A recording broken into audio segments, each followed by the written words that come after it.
Hello, this is Jake. This is Madison. And this is Dave. And this is the U.S. history over the last 35 years. First, in 1993, Bill Clinton was elected after winning against Republican George H.W. Bush. His presidency, however, was full of challenges. For instance, in 1995, he was found to be having an inappropriate relationship with a White House worker by the name of Monica Lewinsky. Also in 1995, the Oklahoma City bombing occurred. This tragic event killed 168 people and injured more than 680 others. The explosion was so large it damaged 324 buildings within a 16-block radius and caused $652 million worth of damages. FBI agents were able to find the bombers in 1997, where one of them, by the name of McVeigh, was executed by lethal injection, and the other one, Nichols, was sentenced to life in prison. By the time 1998 came around, Bill Clinton was in trouble because he was accused of perjury and obstruction of justice. But luckily for Clinton, the charges was acquitted. In 1999, however, had its own tragic event that turned the U.S. upside down, and the event was the Columbine High School massacre. The massacre was a shooting. Two students, Eric Harris and Dylan Klebold. They had a highly complex and planned attack involving firebombs to divert firemen, propane tanks converted to bombs, 99 explosive devices, and bombs rigged in cars. The two seniors ended up murdering 12 students and one teacher. They also injured 24 additional students. They killed themselves after they were done killing everyone else.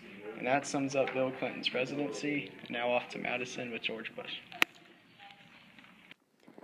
In 2001 election, Bush versus Al Gore. Al Gore won the popular vote, but Bush won the electoral vote. During Bush's presidency, a tragedy shook America to its core. On September the 11th, 2001, 4 planes were hijacked by the Al-Qaeda terrorist group. The first plane hit the World Trade Center at 7:50. At 8:08, the second plane hit the World Trade Center. At 8:04, Bush announced that America was under attack. At 8:30 a.m., another plane crashed into the Pentagon. At 8:50, one of the towers collapses. At 9 a.m., the fourth plane crashed into a field. At 9:30 a.m., the second World Trade Center collapsed. There's a hotel in between these two trade centers, and when the trade centers collapsed, the hotel was damaged straight through the middle. The total deaths from 9/11 was 3,300, not including the 19 hijackers. President Barack Obama was elected in 2008. He was the first African American president. Someone told him that Osama bin Laden might be living in this compound. He said there's a 50-50 chance that he is. It turns out he was living in a compound in Abbottabad, Afghanistan. President Barack Obama gave the okay for Navy SEAL Team 6 to go and take him out, and they did. On May 2nd, 2011, Osama bin Laden was killed.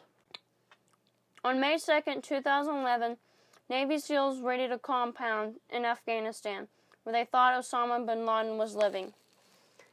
They had to go through several flights of stairs, and finally, on the very top level, they found him. And he was killed.